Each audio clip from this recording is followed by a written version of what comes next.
Θα ήθελα, επειδή βλέπω και κάποια από τα ερωτήματα εδώ, εγώ γάρδια νόμου απέθανον, ο Θεός στη δημιουργία, τι λέει εδώ, όχι ένα άλλο θέμα. Το δια νόμου απέθανον ταιριάζει με το αποστολικό ανάγνωσμα σήμερα, ότι ο άνθρωπος δεν σώζεται εξ έργων νόμου. Και επειδή στην Εκκλησία δεν ευχαριστήθηκα με αυτά που είπα, γιατί δεν εξέφρασα αυτά που ήθελα, θα ήθελα να πούμε μερικά περισσότερα. Εάν όμως βοηθήστε κι εσείς να μου πείτε από αυτά που ακούσατε, τι θέλετε να διευκρινιστεί περισσότερο ή να αναπτυχθεί περισσότερο.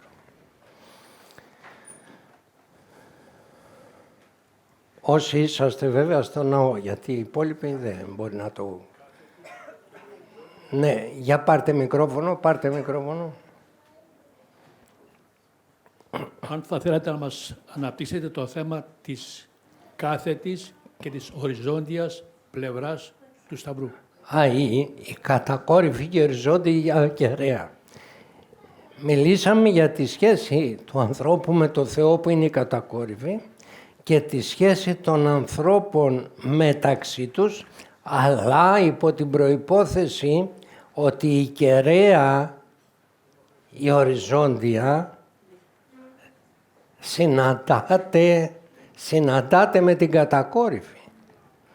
Γιατί οποιασδήποτε οριζόντιες κεραίες είναι ένα πλήν. Με την κατακόρυφη γίνεται συν. Υπάρχει πλούτος, υπάρχει πρόσθεση, υπάρχει αύξηση.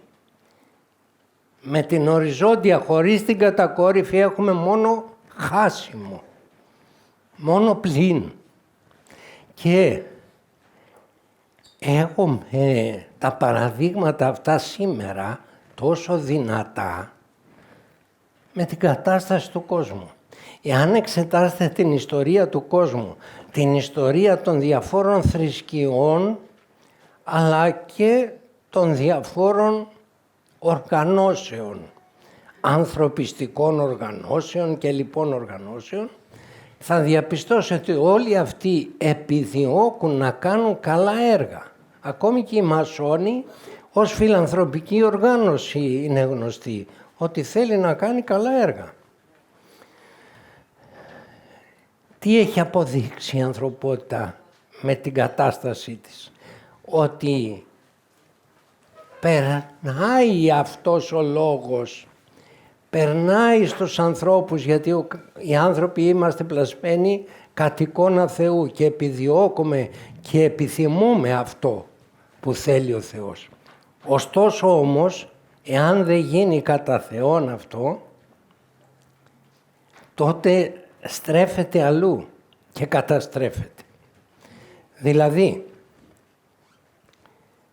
όταν ο άνθρωπος ασχολείται με τον άνθρωπο χωρίς Θεό, αποκλείεται να ασχολείται απροϋπόθετα. Αποκλείεται να ασχολείται χωρίς υστεροβουλία.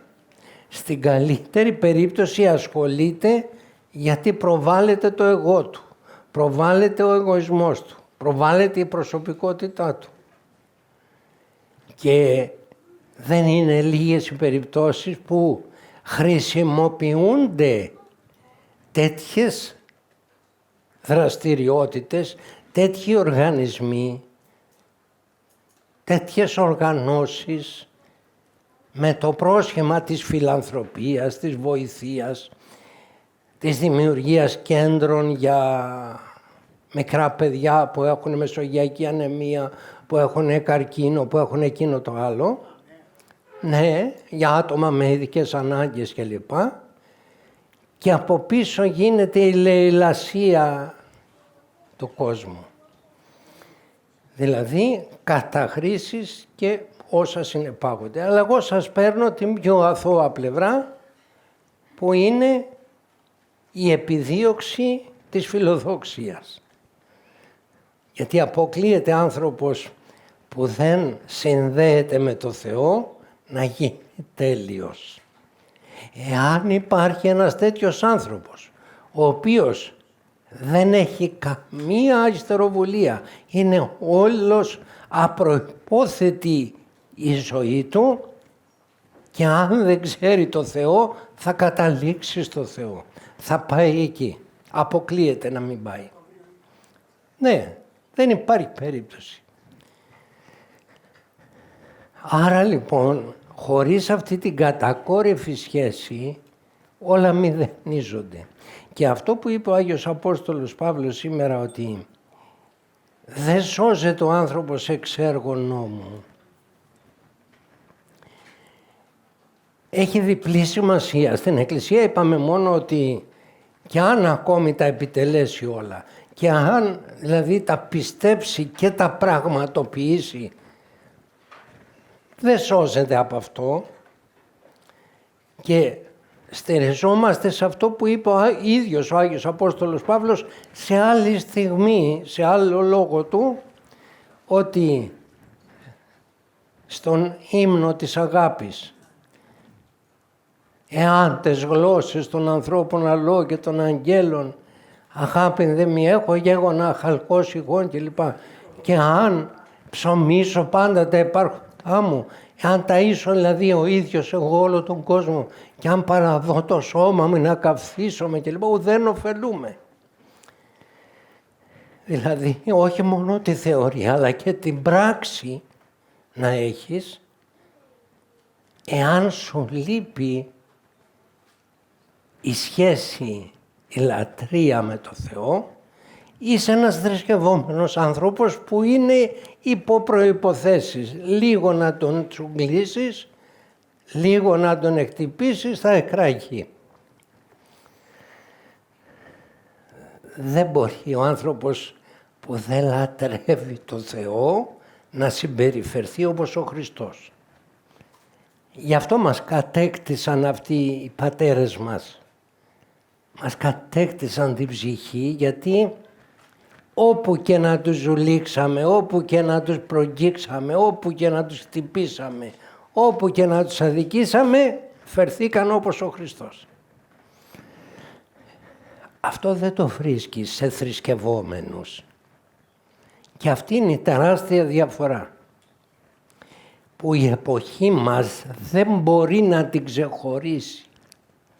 Δεν μπορεί να ξεχωρίσει τη διαφορά του ανθρώπου που έγινε κατά χάρη Χριστός από το θρησκευόμενο. Και είναι πολύ λυπηρό αυτό. Λέει πολύ ευσεβής, τα είπε, τα έκανε, τα έδειξε, έτσι, ωραία, όλα καλά. Ένση λείπει. Όχι όσα έχεις πώλησε, γιατί μπορεί να πεις εγώ δεν έχω τίποτα, δεν έχω να πουλήσω τίποτα. Όσα έχω εγώ και με κρατάνε στον κόσμο αυτόν και με απασχολούν, δεν τα έχω πουλήσει. Με απασχολεί όχι ένα και δύο, αυτό τον απασχολούσε ένα. Εμένα με απασχολούν πολλά. Είμαι έτοιμος να φύγω τώρα από τον κόσμο αυτόν. Με απασχολούν πολλά. Ένα σου λείπει, σου λέει. Τι θέλεις, επιδιώκεις πολλά πράγματα να κάνεις, ναι, και να κερδίσεις τον κόσμο όλων. Δεν έκανες τίποτα, αγαπητέ μου. Εκεί όμως με κρατάει, καταλάβατε. Δεν έχω χτήματα να πουλήσω, αλλά έχω άλλα όμως που πρέπει να πουλήσω, όχι να χαρίσω, γιατί όταν πουλάς πρέπει να κερδίσεις κάτι για να το δώσεις.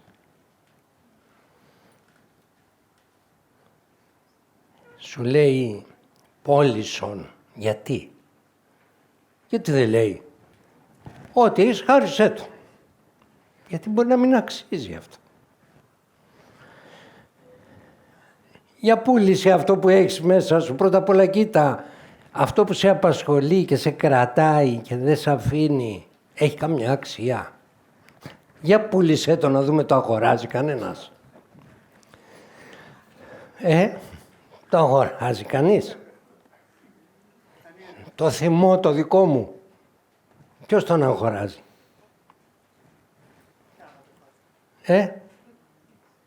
Ας πάρουμε αυτό που είναι πιο συνηθισμένο. Υπάρχει κανείς που τον αγοράζει.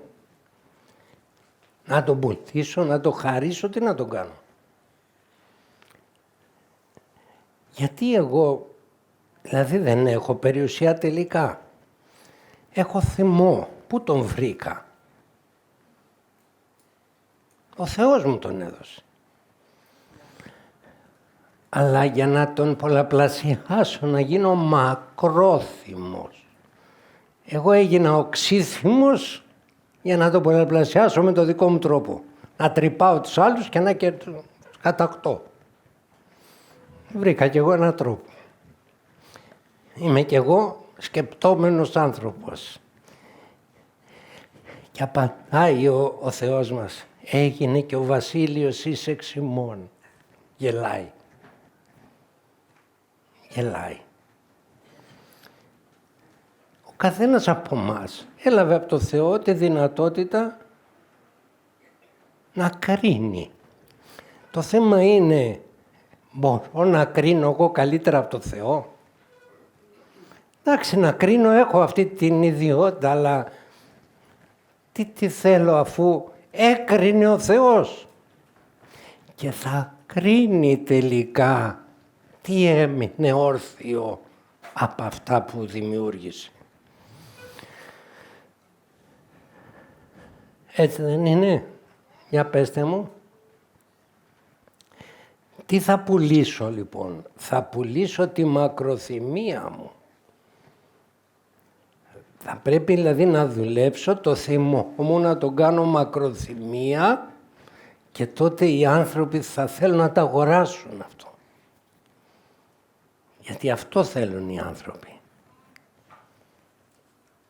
Δεν θέλουν την οξυθυμία. Τη φοβούνται. Τους ντροπιάζει. Τους τραυματίζει. Και γι' αυτό ακριβώς δεν την αγοράζουν, δεν τη θέλουν. Τη μακροθυμία την αγοράζει όμως ο άλλος. Ορίστε κύριε Χρήστο. Δεν θυμώνουμε, οργιζόμεθα. Ήθελα να πω ότι είμαστε γεμάτοι οργή και όχι θυμό.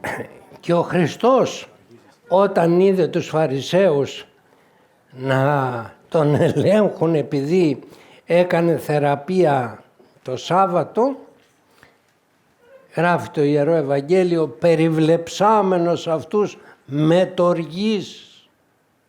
Προσέξτε όμως τη συνέχεια, συλλυπούμενος επί τη πορώσει αυτών της καρδίας.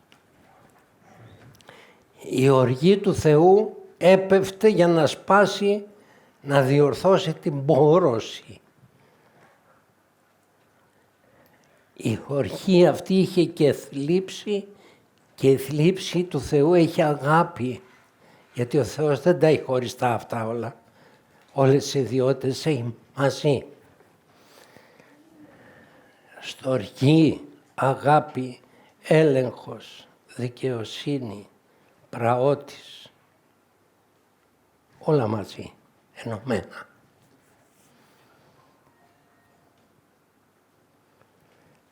Άρα λοιπόν σήμερα το Άγιο Ευαγγέλιο και το Αποστολικό Ανάγνωσμα μας καλούν σε λατρεία του Θεού.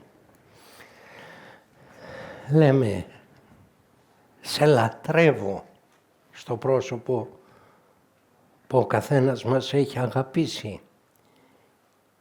Τι σημαίνει αυτό όμως, γιατί πολλοί το λένε σαν μια λέξη, σαν μια προσφώνηση, σαν κάτι που το θεωρούν καλό, ότι θα έχει καλό αντίκτυπο στο αυτί του άλλου και στην ψυχή του άλλου. Σημαίνει ότι θέλω να γίνω όπως εσύ.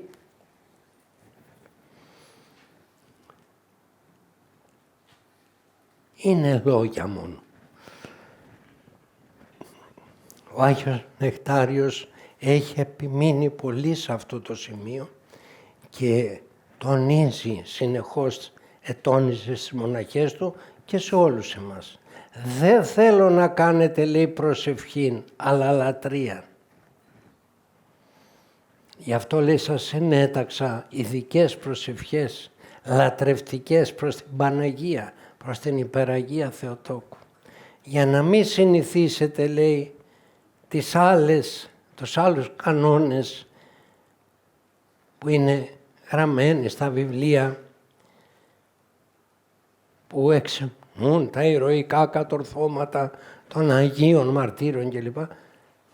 Θέλω να σας στείλω αυτούς τους στίχους προς την Υπεραγία Θεοτόκο και σαν μικρό παιδάκι κάθε φορά που συμπλήρωνε τους έστελνε να σας στείλω και τώρα και αυτούς τους στίχους που έπλεξα προς την Παναγία μας. Και είναι πράγματι ένα ξεχύλισμα της ψυχής αυτού του Αγίου ανθρώπου. Αυτή η υπεραγάπη προς την Παναγία μας. Αυτά δεν μπορεί να στα προσφέρει η θρησκευτικότητα. Η θρησκευτικότητα είναι μια αρχή, και πάλι, εάν της λείπει η λατρεία, δεν θα μπορούμε να μεταδώσουμε και στα παιδιά μας αυτό που αισθανόμαστε και θα εισπράξουν μια αστυνομική θρησκεία που έχει κανόνες απαράβατους και κάποια στιγμή θα αντιδράσουν. Και το βλέπουμε αυτό και η ανθρωπότητα ολόκληρη όταν δέχθηκε αυτήν την θρησκευτικότητα χωρίς αντίκρισμα έφτασε στην αθεία. Ορίστε. Δηλαδή αυτή τη θρησκευτικότητα μπορούμε να την εννοήσουμε σαν του Φαρισαίου που τηρούσε τον νόμο το θρησκευτικό και του έλειπε το κυριό αυτό που λέτε εσείς. Ναι. Είναι κάτι παρόμοιο δηλαδή. Ναι. Τηρώ αυτό, εκείνο, το άλλο, άρα θα πάω να πληρωθώ. Δηλαδή την νοοτροπία του μισθωτού. Κύριε, δεν σου έκανα την εργασία μου, δεν έκανα τις υπερορίες μου, δεν ήμουν σοβαρός στη δουλειά μου, δεν είχα αποτελέσματα, πλήρωσέ με. Ναι, αλλά δεν έγινες όμως ένα με το αφεντικό σου. Δεν αγάπησες την εργασία όπως το αφεντικό σου. Δεν αγάπησες το αφεντικό σου, δεν σχετίστηκες με αυτόν, παρά τον βλέπεις σαν μία πηγή να πάρεις χρήματα τα οποία δικαιούσε. Ναι, αλλά εδώ δεν είναι αλυσιοφερήση. Σου λέει ο Θεός, εγώ σε έφερα στον κόσμο τέλειο, σου δώσα ψυχή από τον ουρανό, δεν σου δώσα από τη συγγένειά σου ψυχή. Και θέλω να την κρατήσεις και να εργαστείς με αυτή την ψυχή τη θεία που σου δώσα. Και εσύ κάθεσαι και κάνεις μπακαλίστικους λογαριασμούς για να μου πεις δούλεψα αυτό, δούλεψα εκείνο. Ωραία. Και αν έρθει ο Θεός μια μέρα και μου πει δούλεψα αυτό, έκανε και να πάρε αυτό. Πάρ' την. Έχει ο Θεός αμοιβές πολύ περισσότερες και δυνατότερες από τα χρήματα. Ναι, αλλά εγώ θέλω εκείνον, δεν θέλω την αμοιβή. Υπάρχουν άνθρωποι όμως που θέλουν τον παράδεισο και όχι τον Χριστό. Όπως τα παιδιά που θέλουν την περιουσία και όχι τον πατέρα. Άσε μου εμένα την περιουσία και εσύ κάνε ό,τι θέλεις. Αυτή η νοοτροπία βλέπετε πως αντικατοπτρίζει τη σχέση μας με το Θεό. Το οριζόντιο με το κατακόρυφο πάνε μαζί. Και στην περίπτωση αυτή το κατακόρυφο έχει γίνει δύο οριζόντια. Και σου λέει ο Θεός, ίσον τι.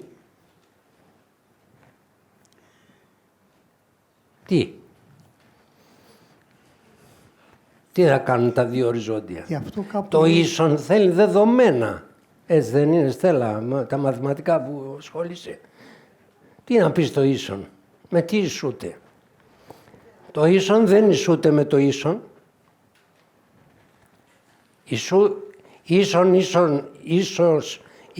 Ίσον. Υπάρχει τέτοιο στα μαθηματικά. Το ίσον αφήνει ερωτηματικά πολλά. Και για το πριν και για το μετά του. Εκεί πάει η ζωή.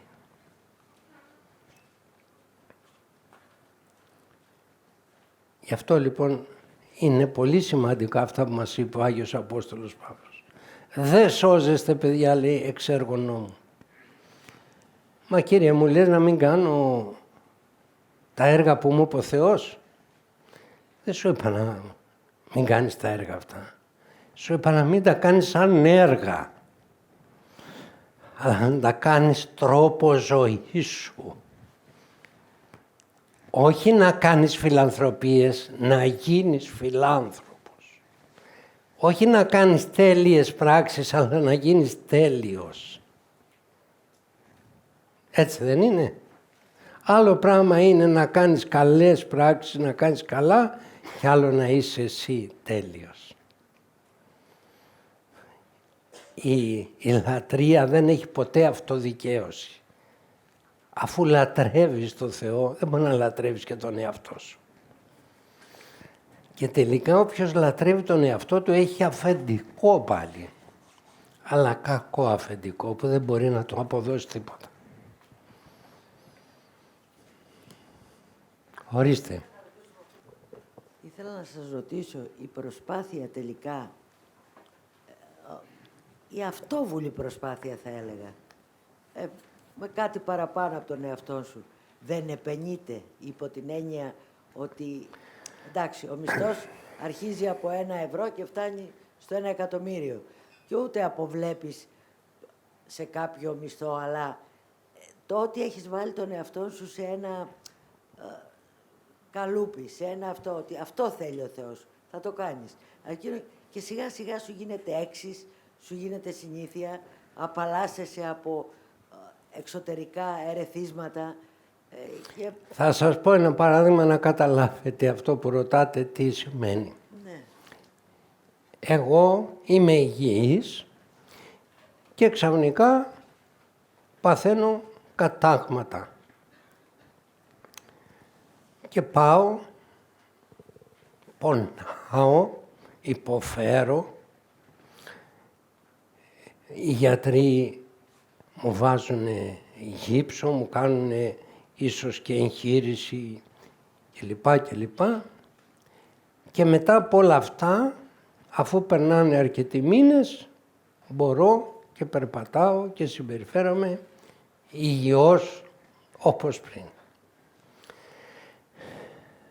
Θα αρχίσω να καυχόμαι για τους γύψους και όλα αυτά που περάσανε. Εφόσον έγινα καλά, αυτό είναι το ζητούμενο. Θα λέω, ναι, ξέρετε όμως, εγώ είχα βάλει και γύψο. Και λοιπόν, τι μας το λες? Είχες βάλει γύψο γιατί είχες σπάσει το χέρι σου. Αν δεν είχες σπάσει, δεν θα το βάζεις. Ναι. Μας λες ότι έκανες καλά έργα. Μα έχεις κτιστεί, λέει ο Άγιος Απόστολος Παύλος, για καλά έργα. Έχεις φτιαχτεί για να κάνεις μόνο καλά έργα. Και μου λες τώρα, Θεέ μου, έκανα καλά έργα. Χαίρομαι πολύ.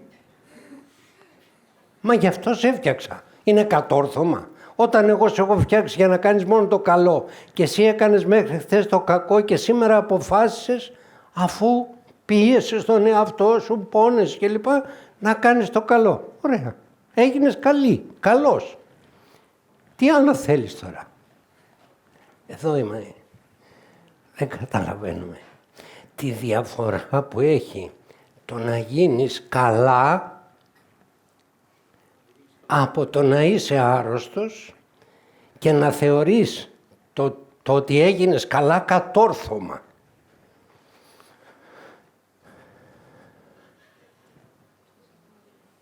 Εμείς αυτό θεωρούμε, ότι όταν κάνουμε το καλό δεν υβρίσουμε αυτόν που μας υβρίζει. Δεν αδικίζουμε αυτόν που μας οδικεί. Ότι ωφελούμε αυτόν που μας έβλαψε. Το θεωρούμε κατόρθωμα.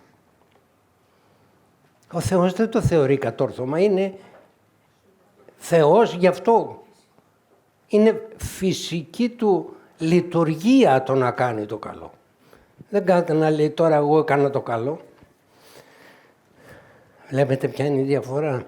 Ότι έχουμε συνηθίσει σε μία νοοτροπία ότι ξέρεις, εκεί που ήμουν εγώ μια χαρά, έκανα ό,τι ήθελα, έβρισα όποιον ήθελα, έτρωγα ό,τι ήθελα, έκανα ό,τι ήθελα, δεν ρώταγα κανέναν. Έρχεται ο Θεός και μου λέει, ξέρεις, εδώ δεν θα βρίζεις τον καθένα, εδώ δεν θα τρως ό,τι θέλεις, εκεί δεν θα κάνεις ό,τι είχες αποφασίσει πριν. Αρχίζω λοιπόν εγώ, επειδή τον πιστεύω το Θεό και τα κόβω λίγο. Και αρχίζω και αισθάνομαι ότι εγώ αγωνίζομαι, κάνω πράγματα. Τι κάνεις ρε άνθρωπο? Από αλήτης έγινες άνθρωπος και μου το καμαρώνεις. Το καμαρώνεις ότι ήσουν αλήτης και έγινες άνθρωπος και το θεωρείς κατόρθωμα που επέστρεψες στην οικογένεια των ανθρώπων. Πέστε μου, είναι λάθος έτσι που σκέπτομαι? Όχι, αλλά γι' αυτό... Δηλαδή είναι... και Άγιος να γίνεις, δεν έκανες και τίποτα. Τι έγινε? Γι' αυτό όσοι έγιναν Άγιοι το ξέρανε και λέει, εγώ δεν είμαι τίποτα κύριε. Δεν έκανα τίποτα. Αυτό που μου είχες δώσει αρχικά με κόπο κατόρθωσα να το αποκτήσω πάλι. Λοιπόν, τι έγινε δηλαδή?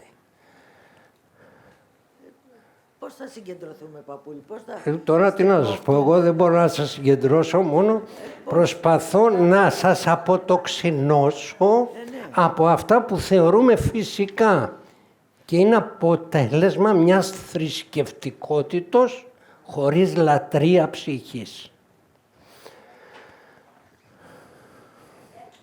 Δεν ξέρω να σας τα πω πιο καλά, δεν μπορώ να τα πω.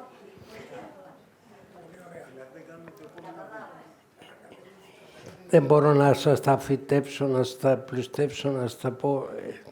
Αν μπορεί κάποιος να βοηθήσει, Αγγελική, για βοήθησε μας να δούμε. Δεν θέλω να βοηθήσεις. Κάνε το καλό κι εσύ. Επειδή δεν κατάλαβα, λέτε ότι υπάρχει, Κοντά.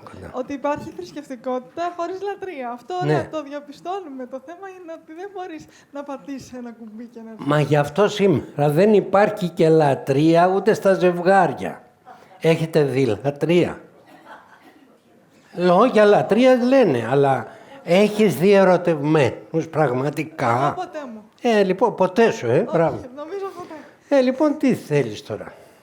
Ωραία. Πώς θα ερωτευτείς τον Θεό άμα δεν ξέρεις τι είναι αυτό? Και τότε πώς θα γίνει να μην μας πιάσει... Μου έλεγε κάποιος σε κάποια συζήτηση με τους νέους. Έλεγα για τον πόθο. Πρέπει να έχεις πόθο. Να γνωρίσεις μια κοπέλα ή η κοπέλα ένα αγόρι. Δεν είναι μόνο το σαρκικός. Αυτό είναι μέσα και σε αυτό, αλλά δεν είναι αυτό το κυρίαρχο. Διότι αν είναι έτσι, όπου βρεις υλικό θα τρέχεις και όπου βρεις αρσενικό θα τρέχεις. Λοιπόν, Το έχω δει και αυτό. το έχεις δει και αυτό, ναι. Και αφού είπα περί πόθου και λοιπά, μου λέει ένας, και πώς ποθείς? Ναι, αυτό ακριβώς. Τι να κάνω ρε παιδιά, πώς αναπνέεις? Να σου πω πώς να χειριστείς την αναπνοή σου, να σου πω 3 εισπνοές, 3 εκπνοές, βήξε, ανάσαινε, κάνε, δείξε, να κάνεις κάτι, αλλά είναι δυνατόν να σου αναλύσω τι είναι η αναπνοή? Πρέπει να έχεις όρεξη να φας. Τι θα πει όρεξη, πάτερ?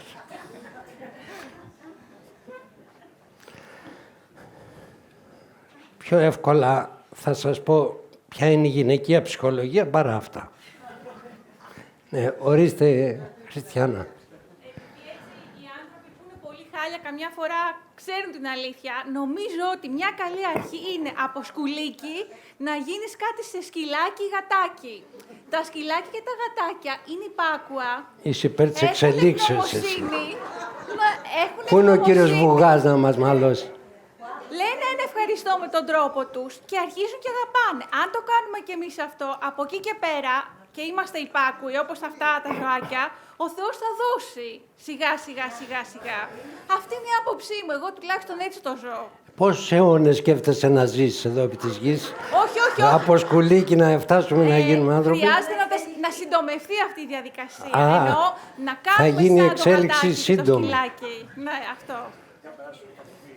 Ταχύρυθμα, ναι. Γιατί άμα πάμε με αυτούς που λένε για εκατομμύρια χρόνια, ξέγραψέ το ότι πρόκειται να γίνει αυτό. Όχι, αλλά παραδειγματίζομαι από το γατάκι μου. Ναι. Τελικά εκεί θα στραφούμε στα ζώα, θα βλέπουμε πιο πολύ, ας πούμε, δυνατότητα επικοινωνίας πιο μεγάλη παρά με τους ανθρώπους. Έτσι έχουμε φτάσει. Δυστυχώς. Πολλοί άνθρωποι επιλέγουν να έχουν ένα ζώο παρά να έχουν έναν άνθρωπο. Απλά πράγματα, δεν χρειάζονται επιχειρήματα. Αν το δούμε ως μία αρχή που θα εξελιχθεί γρήγορα σε κάτι καλύτερο, Τι να σου πω, παιδί μου, ο καθένας ας κάνει ό,τι τον διευκολύνει. Από το τίποτα. Εμένα λίγο με δυσκολεύει αυτό, να αρχίσω από σκουλίκι. Απογοητεύομαι λίγο, αλλά... Ναι. Νομίζω ότι εάν αρχίσουμε από αυτό που μας έδωσε ο Θεός στον καθένα και εξετάσουμε με τη βοήθεια της Εκκλησίας, του πνευματικού μας, των πνευματικών βιβλίων, πώς αυτό που μου έδωσε ο Θεός το διέστρεψα, διότι ό,τι κακό έχω, ό,τι πάθος έχω, είναι διαστροφή ιδιωτήτων που μου έχει δώσει ο Θεός. Το κακό, ο διάβολος δεν μπορεί να γίνει δημιουργός, ούτε δημιουργός κακού. Καταστρέφει και διαστρέφει το καλό ο διάβολος. Το τίποτα δεν μπορεί να το κάνει τίποτα. Αυτό πρέπει να το συνειδητοποιήσουμε, ότι ο διάβολος δεν μπορεί να φτιάξει κάτι που δεν υπάρχει. Έστω και κακό να το φτιάξει, δεν μπορεί. Δεν είναι δημιουργός. Είναι διάβολος. Είναι συκοφάντης. Είναι πανούργος, πονηρός. Ναι. Δημιουργός όχι όμως. Και αυτό είναι που τον έχει σκοτώσει. Πρέπει πάντοτε να ασχολείται με αυτά που έχει φτιάξει ο Θεός και να τα χαλάει. Τον έχει σκοτώσει τότε, δεν μπορεί να φτιάξει κάτι εκ του μηδενός. Και άρα δεν έχουμε κάτι από το διάβολο μέσα μας. Έχουμε τη διαστροφή που έχει κάνει ο διάβολος. Άρα τα πράγματα είναι πιο απλά. Ας αρχίσουμε λοιπόν να ισιώνουμε όλα αυτά τα στραβά. Είναι πολύ πιο εύκολο νομίζω. Από το να γίνω σκουλίκι, γάτα, σκύλος κλπ. Έτσι. Απορρίπτε τη θεωρία της εξελίξεως και έτσι και μεταφορικά λέτε. Ορίστε. Την προηγούμενη Κυριακή στο Ευαγγέλιο ακούσαμε το εξής και ήθελα να το συζητήσουμε και να το συνδυάσουμε αν γίνεται με αυτά που λέμε. Εγώ, λέει, ο Χριστός δεν ήρθα να κρίνω τον κόσμο, αλλά να σώσω τον κόσμο. Εμείς λοιπόν έχουμε μπει σε μια άλλη διαδικασία. Να κρίνουμε συνέχεια. Και μάλιστα όχι μόνο να κρίνουμε, να κατακρίνουμε. Και δημιουργούμε με αυτή τη διαδικασία έτσι μια κόλαση γύρω μας. Με την κρίση αυτή που εκφράζουμε και χωρίς να μας ρωτήσουν κιόλας. Ναι.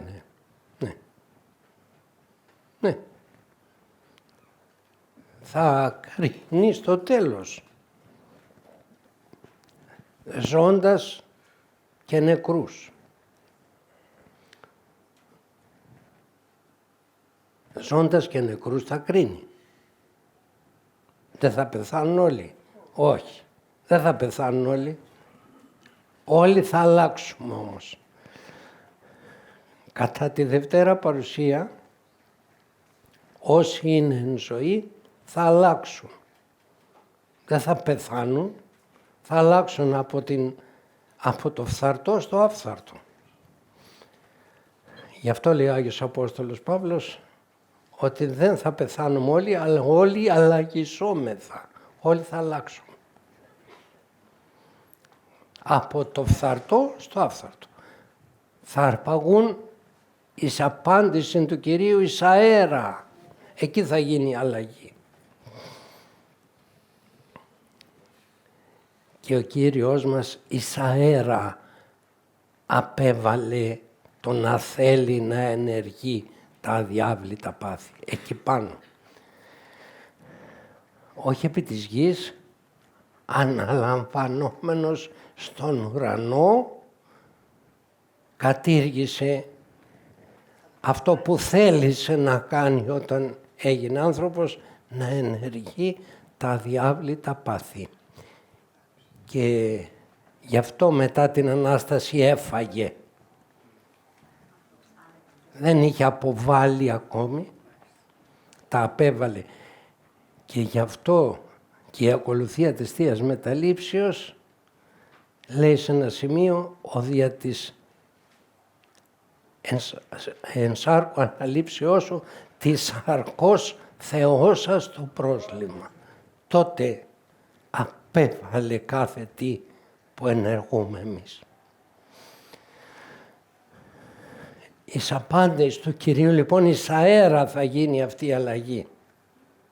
Και προτού γίνει στους ανθρώπους ενεργήθηκε από το Θεό μας. Και γι' αυτό θα γίνει και για μας. Μας έχει φροντίσει στις λεπτομέρειες. Εμείς είμαστε άνθρωποι που εννοώ κάνουμε 2-3 προσπάθειες, θέλουμε να μας ανακηρύξουν και μεγάλους και σπουδαίους και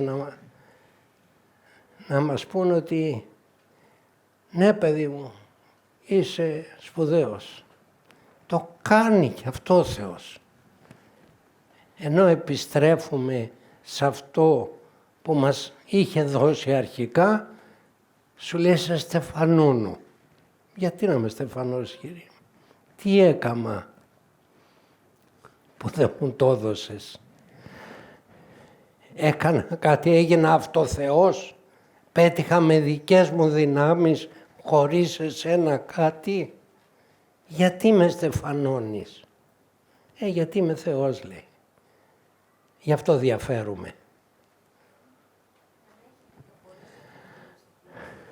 Ναι, αυτό δεν το επιβεβαιώνει αυτό που λέω. Χωρίς εμού δίναστε ποιήν ουδέν. Λοιπόν, έγινε Άγιος. Λοιπόν, με τι δύναμη έγινα? Να πει οποιοσδήποτε Άγιος, όχι εγώ, οποιοσδήποτε Άγιος. Μα δεν το λέει. Λέει, εάν όλα τα διατεταγμένα λυπείτε, να λέτε ότι είμαστε αχροί δούλοι, διότι οφείλαμεν ποιήν πεπήκαμε. Αυτό που οφείλαμε να πράξουμε, αυτό πράξαμε. Λοιπόν, τι έγινε? Ορίστε, κύριε Βασίλη. Αν ήταν έτσι, δεν θα υπήρχε και ανάγκη να έρθει ο Χριστός στη γη, να γίνει άνθρωπος. Ναι. Άμα ήταν, δηλαδή, με τα καλά έργα και με όλα αυτά τα πράγματα, να δικαιωνόμαστε και να τελειώνει το πράγμα έτσι δεν είναι. Έτσι είναι, έτσι. Όλες οι δραστηριότητες και οι θρησκείες αποσκοπούν στο να τελειοποιηθεί ο άνθρωπος με έναν τρόπο που τον αχρηστεύει. Και κυρίως να τελειοποιηθεί για μια επίγεια ζωή ή εκείνοι που μιλούν για αιωνιότητα μέσα από μια απορρόφηση στη συμπαντική τελειότητα. Δηλαδή, πιάσε και μίλα και μάζευε. Τι να κάνεις? Σε ένα χάος. Λόγια του αέρα. Διάβαζα προκαιρού για αυτή την περίφημη γιόγκα και τους γιόγκι, η οποία τείνει να γίνει η ενασχόληση των Ελλήνων. Όπου να πας, σε όποια παραλία να πας, σε όποιο ξενοδοχείο να πας, σε όποιο γυμναστήριο να πας, όποιο βιβλίο, όποια εφημερίδα, όποιο περιοδικό ανοίξεις, όλο για αυτά. Ακόμη και οι διαφημίσεις απάνω σε αυτά είναι στηριγμένες. Γιατί είναι μια πλάνη. δεν είναι γυμναστική. Διάβαζα ειδική μελέτη γιατρών, η οποία αποδεικνύει πώς κάνοντας γιόγκα βλάπτεις την υγεία σου. Θα το βρείτε, θα σας το προμηθεύσω. Δεν είναι ένα βιβλίο, είναι σειρά άρθρων. Βάλτε σε μια μηχανή αναζήτησης. Βλάπτει η γιόγκα στην υγεία του σώματος. Και αν δεν βρείτε, πέστε μου να σας πω κι άλλα. Βλάπτει στην αναπνοή. Με τη βία η εκπνοή, δεν ξέρω αν έχουμε εδώ κανένα πνευμονολόγο, είναι εδώ, γιατρός δεν είναι σήμερα. Βλάπτει με τις κινήσεις που προβλέπει ακόμη και τα δύο πόδια να έρθουν γύρω από το λαιμό, τι διαστρέμματα, τι κακώσεις γίνονται, όχι στην ηλικία τη μικρή, που ενδεχομένως έχει ευληγησία κανείς, οι επιπτώσεις μακροχρόνια, δηλαδή βλάπτει και την υγεία και όμως την παρουσιάζουν ως την πεμπτουσία της αθλήσεως.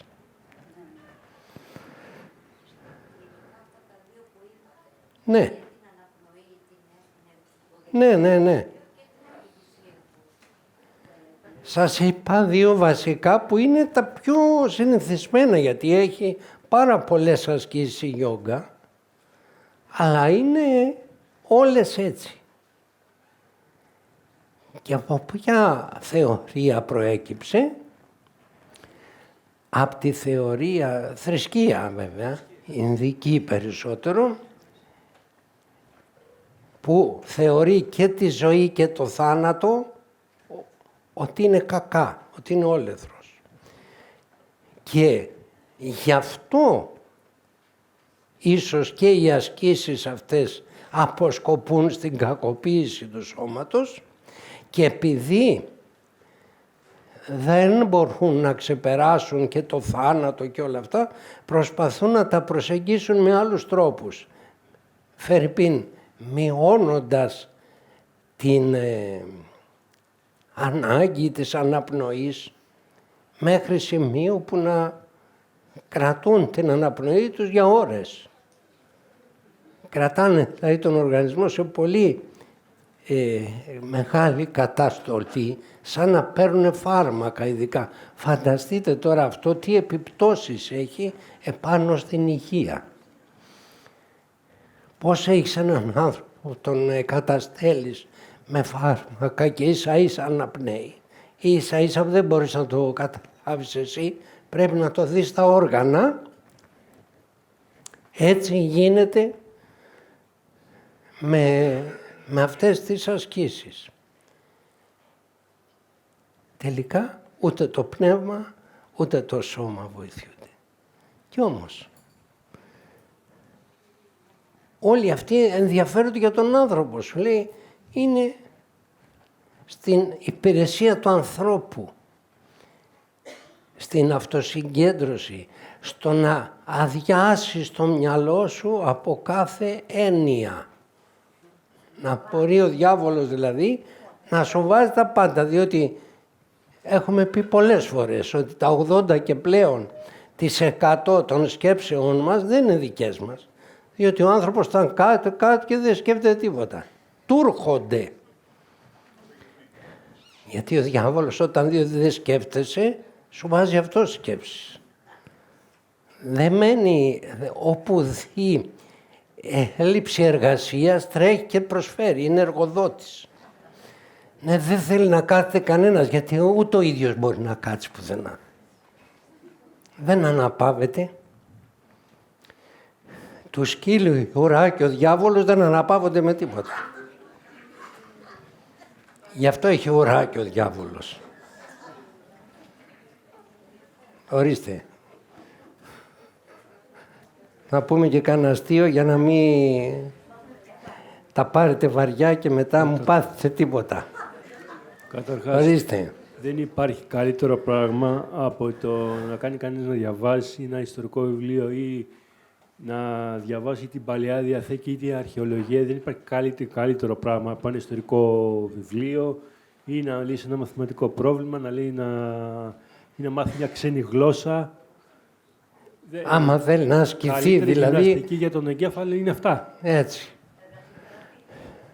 Να παίζετε σκάκι, ξέρετε. Ναι. Ξέρετε σκάκι. Ναι. Να παίζετε, να οξύνετε τη διάνοιά σας. Με ποιον να παίξετε, θα σας βρω και συμπαίκτη τώρα. Σκακέρα μπορώ να σας αγοράσω, αλλά να βρω και συμπαίκτη. Ορίστε. Θα γελάσουμε λίγο να δούμε. Ναι. Ωραία. Την ευχή σας, παππούλη.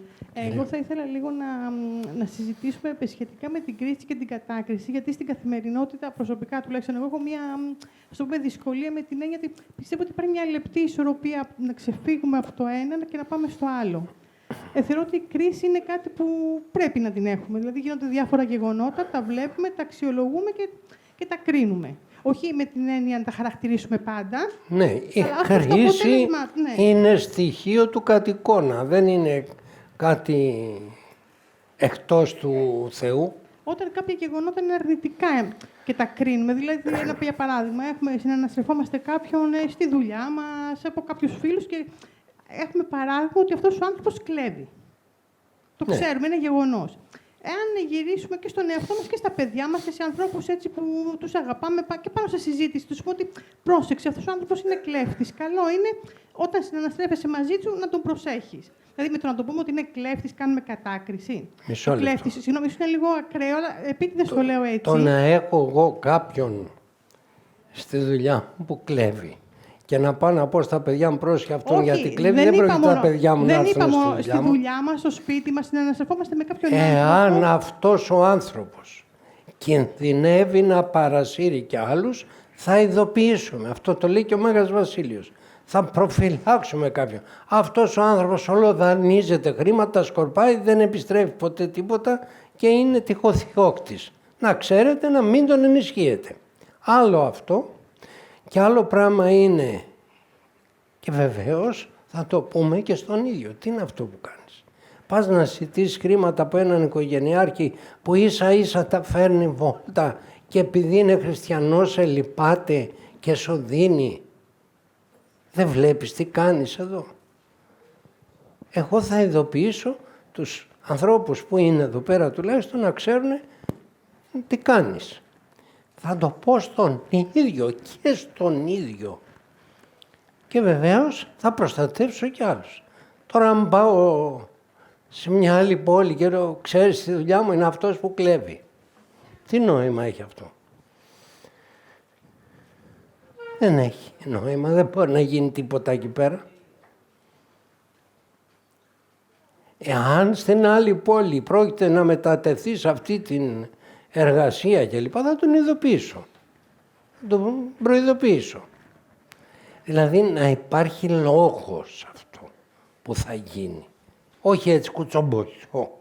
Αλλιώς είναι κουτσομπολιό, δεν είναι κρίση. Κουτσομπολιό είναι. Λέμε για να λέμε. Έτσι. Ορίστε.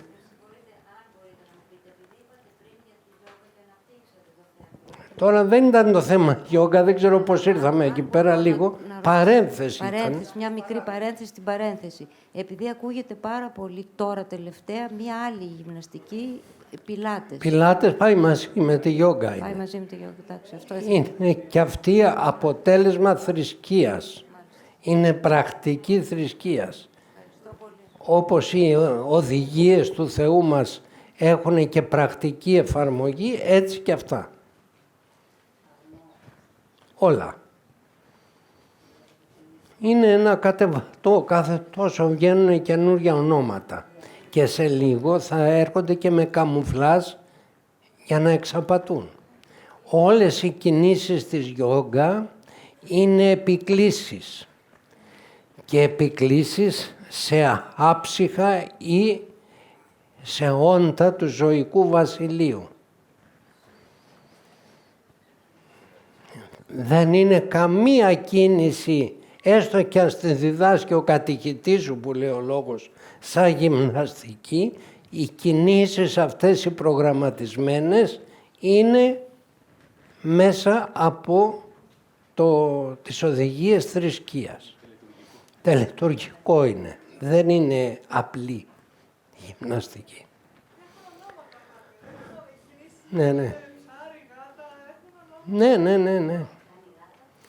Και η επανάληψη συνεχώς μιας λέξεως που είναι το μάντρα, όπως έχουμε εμείς Κύριε Ιησού Χριστέ Ιε του Θεού ελέησον, ο διάβολος έχει αντιγράψει τα πάντα. Αυτά τώρα το μάντρα και η γιόγκα δεν υπήρχαν προτού φανερώσει ο Θεός μας τον τρόπο αυτό της προσευχής.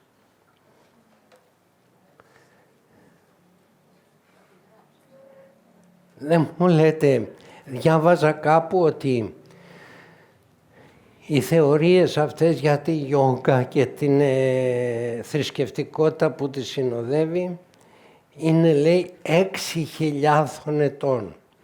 Και ρωτάω εγώ τώρα, ποια είναι τα αποδεικτικά στοιχεία ότι είναι 6.000?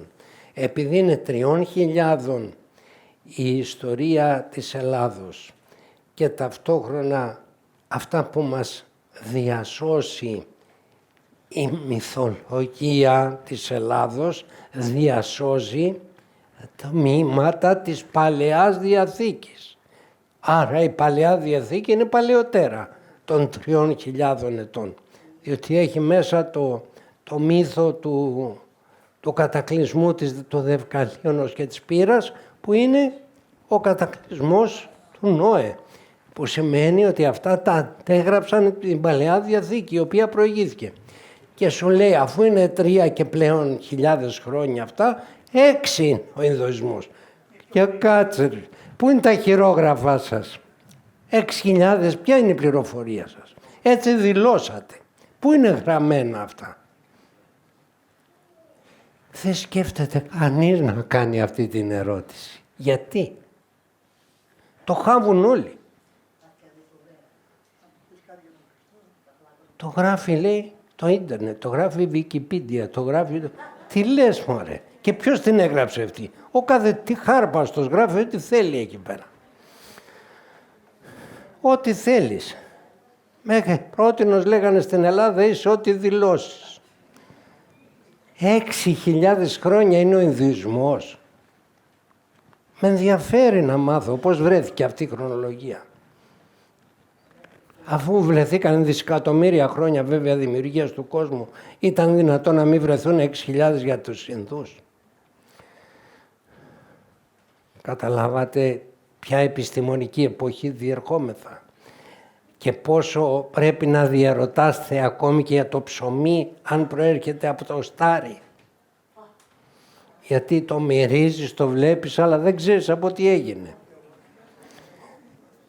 Ακόμη και αυτό θα αμφισβητούμε. Ορίστε κύριε Θανάση. Διάβασα χτες στο ίντερνετ. Μισό λεπτό. Και σου λέει, είναι αρχαιότερος της Παλαιάς Διαθήκης ο Ινδουισμός. Είναι αρχαιότερη θρησκεία. Από εκεί αντιγράψανε. Κατάλαβες? Ναι. Έγινε μια έρευνα σε ένα πανεπιστήμιο στις Ηνωμένες Πολιτείες, δεν θυμάμαι ποιο, σε ένα μικρό βέβαια δείγμα ατόμων, που απεδείχθη ότι είτε είναι θρησκευόμενοι, είτε δεν είναι θρησκευόμενοι, όταν κάνουν το σταυρό, έχει θεραπευτικές ιδιότητες ό,τι σταυρώνεται. Και μου έκανε εντύπωση. Γιατί έτσι θέλει ο Θεός. Έτσι θέλει ο Θεός. Σε μια αυτή έκανα μια εξέταση και τα μόρια, λέει, τα μόρια του αγιασμού. Έχουν στα μόρια. Σε μια τελευταία... Δεν το ξέρω αυτό, δεν το... Ναι. Ναι, Γιώργο. Εγώ ήθελα να γυρίσω στην πρώτη σας ερώτηση σχετικά με το κήρυγμα το οποίο δεν το άκουσα, αλλά θα πάρω αφορμή από τη σημερινή φωνή του Κυρίου. Εγώ είχα πάντα μία απορία, η οποία δεν μου είχε λυθεί, παρόλο ότι διάβαζα σχετικά, γιατί ο Απόστολος Παύλος αντιπαραβάλλει τον νόμο. Και το διάβασα σήμερα στη Φωνή Κυρίου και με κάλυψε. Τι λέει? Λέει το εξής, ότι η Παλαιά Διαθήκη συνοψίζεται σε 3 πράγματα. Πρώτον, στην πίστη των πατέρων, η οποία δεν καταργήθηκε. Δεύτερον, στον ηθικό νόμο με τον οποίο ο Χριστός μας εμβάθυνε. Και τρίτον, στη λατρεία, η οποία αυτή καταργήθηκε μόνο. Στη λατρεία, δηλαδή στην περιτομή και προφανώς... Η λατρεία της Παλαιάς Διαθήκης. Ναι, για την Παλαιά Διαθήκη λέει. Ναι. Και καταργηθήκαν και οι ιερείς της Παλαιάς Διαθήκης, διότι δεν υπάρχει το λεβιτικό γένος τώρα, με τη διασπορά που έγινε μετά την κατασκαφή μάλλον της Ιερουσαλήμ, διεσπάρισαν σε όλα τα μέρη του κόσμου. Η λεβιτική φυλή χάθηκε και δεν μπορούν να ξαναφτιάξουν ιερέα. Δεν έχουν καν λατρεία οι Ιουδαίοι. Αυτό δεν τους απασχολεί. Ούτε τους ρωτήσαμε ποτέ να τους πούμε, αφού δεν έχετε λατρεία. Τι είστε από την Παλαιά Διαθήκη? Και γι' αυτό δεν φτιάχνουν και ναό. Είναι πρόσχημα ότι δεν μπορούν να φτιάξουν. Τι να το κάνει το ναό χωρίς λατρεία? Γι' αυτό δεν το φτιάχνουν. Αλλά λένε ότι δεν μας αφήνουν και εκείνο και τώρα. Και δεν σε αφήνουν. Φτιάξτε στο δικό σου έδαφος. Ναι. Αλλά τι να το κάνεις στο ναό άμα δεν έχεις ιερείς? Θα τη βρεις τη φυλή του Λεβί τώρα. Λέγει. Και επίσης μια ερώτηση άσχετη από αυτό που συζητάμε. Ξέρουμε όλοι ότι ο Θεός έκαψε τα Σόδομα και τα Γόμορα λόγω των αρχικών και μάλιστα παραφύσης αρχικών αμαρτημάτων. Διάβαζα χθες κάτι το οποίο μου έκανε μεγάλη εντύπωση. Από ένα βιβλίο το οποίο είναι, δεν ξέρω αν είναι όλο, αλλά νομίζω ότι είναι κομμάτι το παλαιό βιβλίο Αμαρτωλών Σωτηρία, που λέει στον προφήτη Ιεζεκήλ ο Θεός ότι τα Σόδομα τα έκαψε λόγω, λέει, του εγωισμού που υπήρχε και της αδικίας μεγάλης απέναντι στους φτωχούς και στους αδυνάτους. Αν το θυμάμαι καλά. Νομίζω. Πότε φτάνει κανείς αυτό? Όταν αποκτηνωθεί. Γι' αυτό και τώρα στην εποχή μας, εποχή αποκτηνώσεως, δεν υπολογίζουμε τίποτε. Και είπα σήμερα κάτι διάρκεια της συζητήσεώς μας ότι το να δελεάσει ο διάβολος τους ανθρώπους με το καλό είναι γιατί ξέρει ότι έχουν διασώσει μέσα τους την θεοίδια. Όσο αμαρτωλοί και να είναι, όσο άθεοι και να έχουν καταντήσει, σώσουν ακόμη την αίσθηση του τι είναι καλό και τι δεν είναι. Πέρα από τα σαρκικά και λοιπά που τα έχουν ήδη παραποιήσει, οπότε θεωρείται καλό το να κάνεις ό,τι θέλεις, μέχρι τώρα το να ευεργετείς τον άνθρωπο θεωρείται καλό. Σε λίγα χρόνια που οι άνθρωποι θα αποκτηνωθούν περισσότερο, δεν θα είναι καλό να ευεργετείς.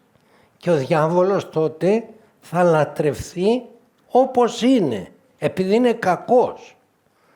Επειδή θέλει συνεχώς να τονίζει ότι πρέπει να καταστρέφεις. Τότε θα πάψει να παρακινεί τους ανθρώπους με το καλό. Τους παρακίνησε μέσα στον παράδεισο γιατί είχαν το Θεό. Δεν μπορούσε να τους πει ελάτε να σας κάνω διαβόλους. Ελάτε να σας κάνω εγώ Θεούς γιατί ο Θεός σας κοροϊδεύει. Και αυτό λέει τόσους αιώνες. Σιγά σιγά αρχίζει και το αφαιρεί. Στην εποχή μας ήρθε η Αγία Γραφή από το πολιτικό ορθό διαφέρει σε πολλά. Τα πολιτικό ορθά τα οποία επιβάλλονται δια νόμου αντικαθιστούν το Ευαγγέλιο. Σε λίγα χρόνια που οι άνθρωποι πλέον θα το κάνουν με τη θέλησή τους να πετάξουν το Ευαγγέλιο, θα παρουσιαστεί ο ίδιος καθαρά ως σατανάς